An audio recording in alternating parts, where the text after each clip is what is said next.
পুরনো ধাঁধা। কবি সুকান্ত ভট্টাচার্য। বলতে পারো বড় মানুষ মোটর কেন চড়বে? গরিব কেন সেই মোটরের তলায় চাপা পড়বে?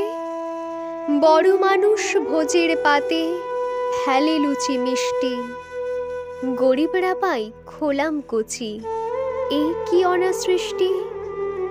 বলতে পারো ধনীর বাড়ি তৈরি যারা করছে, কুঁড়ে ঘরেই তারা কেন মাছির মতো মরছে? ধনীর মেয়ের দামি পুতুল হরেক রকম খেলনা, গরিব মেয়ে পাই না আদর সবার কাছে ফেলনা। বলতে পারো ধনীর মুখে যারা জোগায় খাদ্য, ধনীর পায়ের তলায় তারা থাকতে কেন বাধ্য?